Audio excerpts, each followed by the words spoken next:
Sto chiuso in casa col silenzio per amico, mentre la neve dietro i vetri scende giù. Ti aspetto qui, vicino al fuoco, in questo inverno c'è qualcosa che non va. La relation entre les hommes et les femmes devient quelque chose d'extrêmement compliqué. Pourtant, à la base, c'est quelque chose de tellement simple qui est basé juste sur l'amour.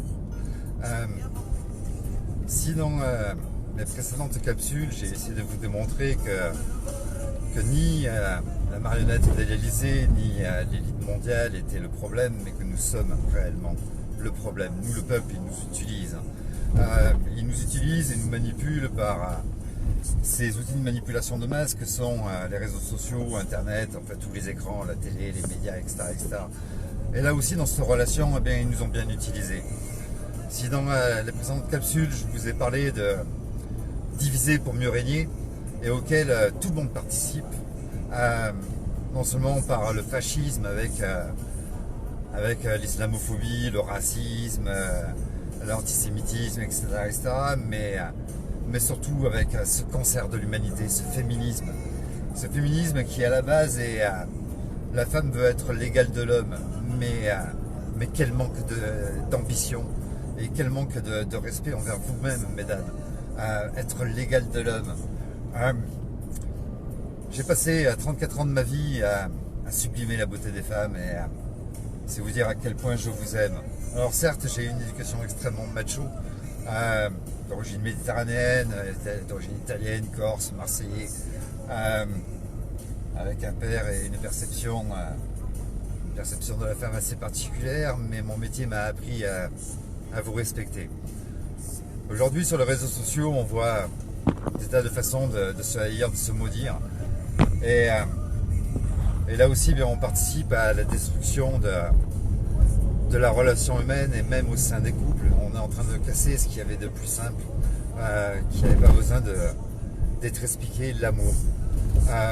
Aujourd'hui, les femmes sont devenues effectivement l'égal de l'homme, aussi immonde, aussi égoïste. J'ai eu cette partie de ma vie où, comme tous les hommes, eh bien, ouais, je pouvais me considérer comme un mâle alpha.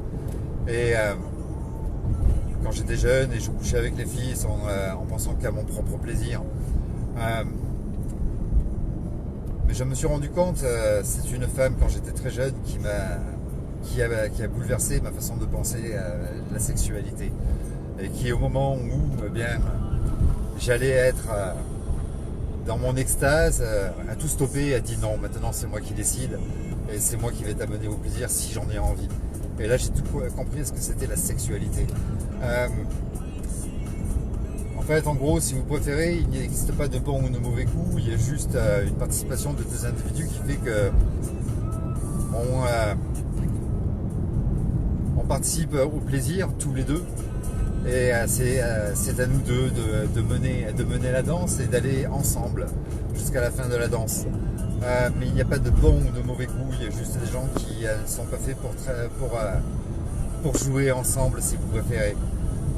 Et puis il y a cette division où ouais, je suis tellement déçu que plus jamais je ferai confiance, plus jamais j'aimerai.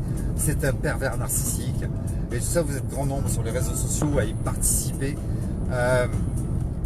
Ça devient de la boucherie, tout ça. Il y a plus d'amour, ça devient quelque chose d'extrêmement complexe d'aimer quelqu'un.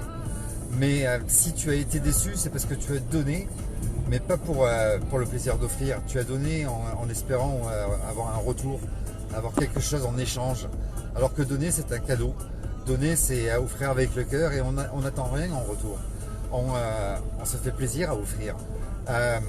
C'est justement là le problème. Si tu as été blessé, si tu as été déçu, c'est parce que tu attendais quelque chose en retour.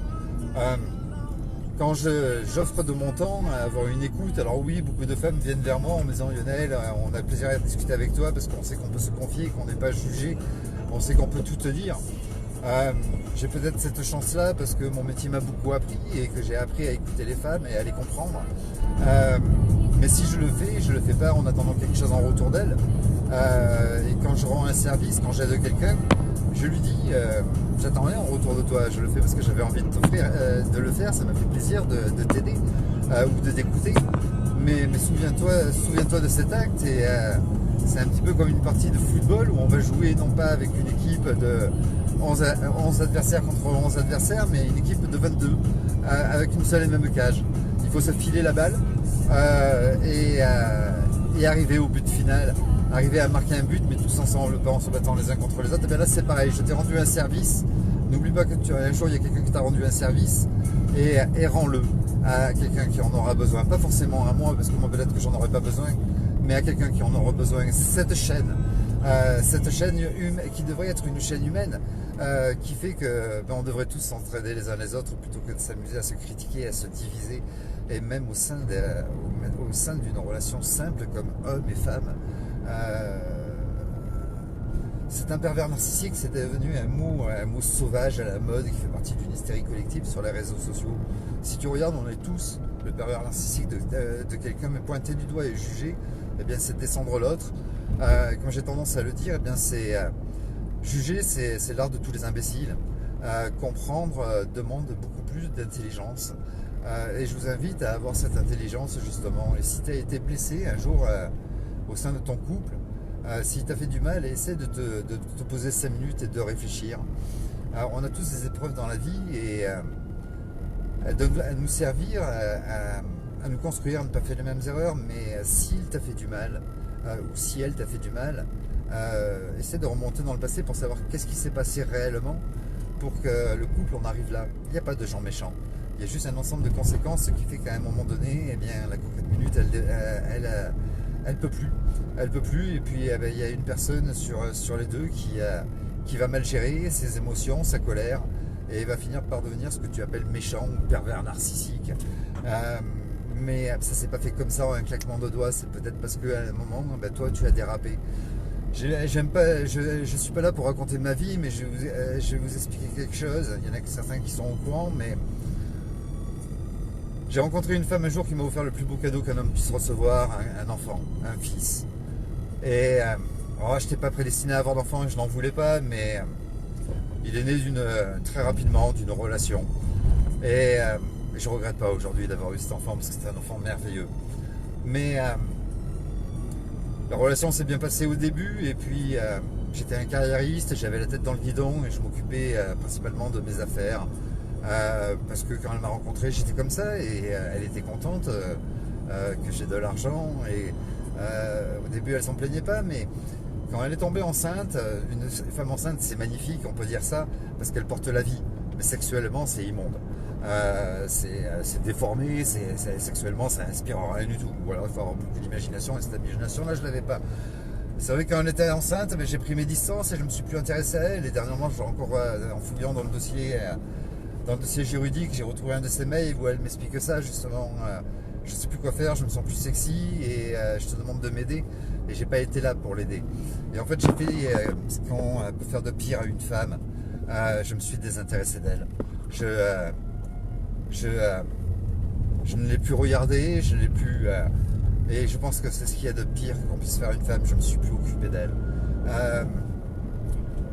Cette situation est gangrénée. On ne s'est pas compris, puis moi peut-être que j'ai manqué d'écoute parce qu'il y avait l'association de mon fils, le handicap de mon fils, mon salon de coiffure, pas mal de choses à gérer et peut-être que j'ai manqué d'écoute, mais en tout cas il est certain que la situation est gangrénée, qu'on ne s'est plus compris et que la suite a été un enchaînement de mensonges où j'ai été condamné pour des faits devant la justice pour des faits que je n'ai pas commis. Alors oui, je peux dire c'est une salope, elle est pervers narcissique, elle est manipulatrice. Mais en fait, je mérite réellement tout ça et aujourd'hui, j'acquiesce parce que à ce moment-là, j'ai pas été un homme et que je m'occupais d'autre chose. Alors j'aurais espéré d'elle, oui, une main sur l'épaule en me disant je suis là pour toi et pour me calmer, pour me guider parce que on est deux à avoir bousillé tout ça, cette vie de famille, cette vie de couple qui était extraordinaire parce qu'on avait exactement tout ce qu'il fallait jusqu'au superflu. Mais on a été deux à mener cette barque et à l'envoyer contre un récif. Eh bien en fait, arrêtez de vous victimiser et faisons en sorte d'entretenir cette relation humaine parce que Aujourd'hui, c'est les enfants, l'avenir de nos enfants qui est sérieusement menacé. Encore une fois, oui, c'est nos enfants. Et on est en train d'éteindre la relation humaine. Je reviens d'une soirée avec des amis où cette fois-ci il n'y avait pas de femmes, donc on a pu se lâcher et parler justement de la relation humaine, de la relation entre hommes et femmes. Et c'est encore une fois, eh bien que je sois totalement athée, il y avait un musulman parmi nous. Et c'est encore une fois l'islam qui nous a fait preuve d'une belle preuve d'amour. Il y en a qui disent ouais, l'islam ce sont les machos qui maltraitent leurs femmes et leur obligent à porter le voile. Pas du tout. Pas du tout, mais justement ce gars avec qui discutait adore sa femme, mais il aime plus que tout sa femme et il a conscience d'avoir la chance d'avoir la femme qu'il a. Mais c'est dingue comme il aime. Quand il voit les autres couples qui se séparent, etc., il se dit j'ai la chance d'avoir ma femme parce que quelles que soient les épreuves, elle se bat pour qu'on reste ensemble. Et je me dois cette réciproque parce que je l'aime. Quand on parle du voile, il me dit elle porte le voile, c'est vrai, mais il est hors de question que je lui parle de ça. Si j'essayais de lui faire enlever le voile, elle ne le supporterait pas. Ça serait peut-être une cause de séparation. Il ne lui force pas à porter le voile, ça a été son choix, comme toutes les femmes. D'ailleurs, tous ceux qui croient que l'islam, les hommes forcent, il y en a quelques-uns des crétins, mais des crétins, il y en a de partout. Tous ceux qui pensent que les femmes sont maltraitées dans l'islam, que l'islam ne respecte pas la femme, c'est tout le contraire. La maman est ce qu'il y a de plus important dans l'islam. Et à un tel point, c'est que vous faites une fausse route dans le fait que vous pensez que Dieu est un homme. Sauf que dans l'islam, c'est bien expliqué, Dieu est totalement asexué, ce n'est pas un homme ni une femme. Et donc il n'y a pas de préférence entre les hommes et les femmes. La seule chose, c'est que dans l'islam, ils ont un tel respect de leur religion, c'est que chacun a gardé sa place, plutôt que de rentrer dans cette hystérie collective de l'homme doit être l'égal de la femme, l'homme doit respecter la femme. Au nom de quoi? Déjà, le respect, ça se mérite. Le respect n'est ni un droit ni un dû, c'est quelque chose qui se mérite. Déjà, respecte-toi à toi. Pour être respecté, il faut déjà que tu te respectes et que tu respectes ta propre personne. Mais en plus de ça, respecte les autres et tu seras respecté. Mais c'est ni un droit ni un dû, et tout le monde, tous les êtres humains, les enfants, les hommes, les animaux, tous les vivants méritent le respect quoi qu'il en soit. Mais quel que soit le statut social ou le nombre d'études que tu as fait, si tu ne me respecteras pas, il n'y aura pas de respect. Moi je vois en face de moi que des humains, quelle que soit la couleur de peau, quel que soit le statut social, quel que soit tes études. Moi, en face de moi, je vois un être humain. Et s'il ne me respecte pas, je ne le respecte pas, même s'il est magistrat. Et j'en ai fait souvent les frais, mais moi, je suis comme ça. Mais eux ont su garder leur place au sein de la vie de couple. La femme, elle respecte l'homme et elle le met en valeur. Mais il n'empêche que c'est la femme qui décide dans l'islam. À la maison, les hommes, ils font les grands machos, mais on est tous comme ça, les Méditerranéens. Mais à la maison, c'est elle qui décide. Et bien que souvent elles acquiescent, elles écoutent le mari crier, quand il fait une bêtise, bien c'est elle qui les engueule. Et c'est elle qui les redresse. Et j'ai vécu avec beaucoup de musulmanes qui semblaient être quelque part un petit peu soumises, qui me mettaient en valeur, moi l'homme macho, l'homme méditerranéen. Mais quand je faisais une connerie, elles étaient là aussi pour me recadrer. Et elles sont loin d'être soumises. Seulement, elles ont compris qu'au sein d'un couple, chacun a un rôle à jouer. L'homme a sa place et la femme a aussi un rôle extrêmement important à jouer. On ne se doit pas de se ressembler pour être l'égal l'un de l'autre, on se doit être complémentaires. Un outil ou un produit qui est 2 en 1, 3 en 1, 5 en 1, 6 en 12, il est bon nulle part. Il va être très généraliste, mais il va servir à tout, mais en fait il va servir à rien parce qu'il sera bon à rien. Et c'est un petit peu ce qui se passe aussi dans la médecine. Un médecin généraliste, il sait beaucoup de choses, mais en fait il sait rien. Et bien souvent il va vous envoyer vers un spécialiste qui lui connaît sa spécialité. Et bien en fait entre un homme et une femme c'est la même chose. Si tu veux être l'égal de l'homme, eh bien en fait tu vas faire un rôle que tu vas devenir très généraliste. Tu vas être un outil de 2 en 1, mais tu vas servir à rien du tout parce que tu vas être plus bon à rien, plus bonne à rien. On a tous un rôle à jouer et on se doit d'être complémentaires et pas de vouloir être en compétition avec l'autre. La femme c'est en train de devenir du n'importe quoi aujourd'hui. J'ai cette chance de pouvoir séduire parce que je ne suis pas un dragueur mais un séducteur et mon métier m'a beaucoup aidé et j'en ai beaucoup profité. La relation avec les femmes, je l'ai vécue, ça fait waouh, depuis mes 14 ans. Et j'ai vu une évolution qui était mais immonde. À une époque, même si les femmes avaient le droit, elles aussi, d'avoir des pulsions sexuelles et d'avoir envie de coucher le premier soir. Mais quelque part, il y avait un jeu de la séduction qu'elles imposaient, c'était pas si facile que ça, et elles jouaient un petit peu du pouvoir qu'elles avaient, parce qu'il y avait ce pouvoir. Aujourd'hui, ça devient de la boucherie. Ça devient de la boucherie, on s'embrasse même pas, on passe directement au lit, il faut baiser. Ça devient un produit de consommation, le sexe. C'est comme si on prenait une pilule, voilà, on se cabosse, allez, bim bam boum.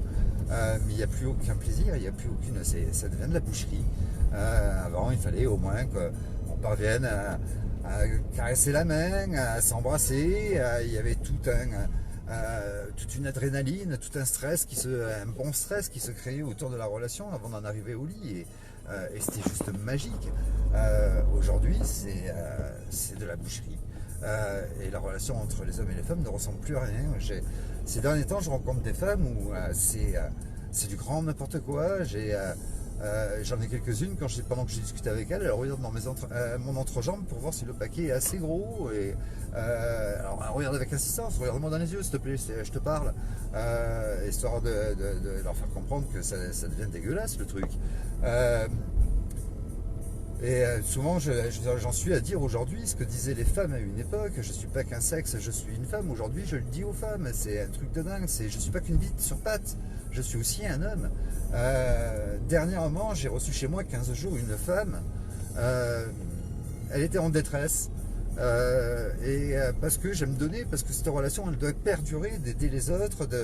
Elle était en détresse, elle n'était pas en sécurité pour de multiples raisons que je vous expliquerai pas, mais je la reçois chez moi, j'avais préparé la chambre d'amis, et il n'était pas question de coucher avec elle, il était juste question de prendre soin d'elle, de lui redonner confiance, de prendre soin de sa santé pendant un temps. Il n'était pas question qu'elle reste chez moi non plus. Quand elle est arrivée chez moi après le repas du soir, le premier repas du soir, elle s'est levée de table, elle m'a regardé dans les yeux, elle me dit je donnerais n'importe quoi pour passer une nuit avec toi, je serais même prête à payer. On en est réduit à ça aujourd'hui. Je dis mais tu n'as pas le droit de te manquer de respect comme ça. Tu dois être un cadeau pour un homme et t'as pas à payer. Mais aujourd'hui on en est là aussi dans la relation pour hommes et femmes. Je suis de plus en plus surpris de voir ce que je vois et ça devient de la véritable boucherie, ça devient immonde. Alors bien évidemment, j'ai profité de la situation, j'ai pris dans mes bras, je l'ai jeté sur le lit et puis yallah. Mais mais là on en devient du grand n'importe quoi et quelque part je m'en fous un petit peu, c'était que pour moi. Mais c'est l'avenir de nos enfants dont il s'agit, et si on devrait mettre à l'écart tous les fascistes qui se plaisent à diffuser, histoire de les punir et de leur faire comprendre, va militer dans ton coin, mais à toi on ne veut plus te parler, même sur les réseaux sociaux, on ne veut plus te parler, pour le moment on te bloque pendant une trentaine de jours, juste histoire que tu comprennes que tu n'es pas bon pour l'humanité, tu n'es pas bon pour l'avenir de nos enfants, et parce que diviser pour mieux régner, si tu te plais à diffuser des messages de haine et de division, c'est que quelque part tu es un collabo de ce système, parce qu'ils comptent sur nous pour nous détruire et détruire l'avenir de nos enfants. Ils vont rien faire, ils ne font que proposer des choses auxquelles tu adhères, mais que tu n'arrives pas à comprendre. Tu adhères parce que tu as dit ah ouais tiens ça me plaît bien ça, mais tu comprends pas. Et ces gens-là, on doit les mettre de côté pour qu'ils méditent, pour qu'ils comprennent. On doit un petit peu les isoler. Eh bien, c'est la même chose pour cette relation entre les hommes et les femmes, où tu vas le pointer du doigt, ouais, il m'a fait du mal, je fais confiance, etc. Au contraire, sers-toi de cette expérience, continue à rendre service, continue à aimer, parce que c'est faire le contraire, te replier sur toi-même, parce que tu as vécu une épreuve extrêmement douloureuse, te replier sur toi-même et ne plus vouloir de relations humaines, c'est exactement ce que veut l'élite mondiale, diviser pour mieux régner. Donc tu as eu une épreuve, elle est dure à encaisser, tu es resté une semaine à la maison à pleurer, ressors, retourne-y, tu verras que tout le monde ne se ressemble pas, qu'il y a des personnes qui en valent la peine, des personnes qui savent aimer, mais faut-il encore qu'on se secoue tous et qu'on accepte que bien rendre service à l'autre, aimer, c'est pas si difficile que ça demande pas une grande théorie et que nous en avons tous besoin. et qu'on se doit tous de se rendre service, de s'apprécier les uns les autres. On a tous des différences, mais d'un autre côté, moi j'apprécie toutes les différences des autres, à part les gros imbéciles, ceux qui sont le cancer, le sida de notre humanité, qui se plaisent à diviser, mais tous ceux qui sont ouverts et qui ont de l'amour à donner, qui sont dans le partage, quelle que soit leur différence, leur couleur de peau, leur classe sociale, leur religion, leur sexualité, j'en ai rien à foutre. Dès lors que ça se pratique entre adultes consentants, ils font ce qu'ils veulent. J'en ai rien à foutre, et bien au contraire, ça me permet en les fréquentant de ne pas rester enfermé dans mes dogmes, mais de comprendre énormément de choses et continuer à évoluer. Il serait temps qu'on apprenne à s'aimer les uns les autres. Cette planète demande cruellement de gens qui s'aiment. Tout est fait pour qu'on se haïsse. Critiquer est l'art des imbéciles. Et je vous demande à tous d'être intelligents, d'avoir cette intelligence à comprendre, parce qu'il faut de l'intelligence pour comprendre. On t'a fait du mal, mais peut-être que cette situation-là, tu l'as provoquée, tu n'as pas envie d'y réfléchir aujourd'hui. Mais si tu y réfléchis, si tu arrives à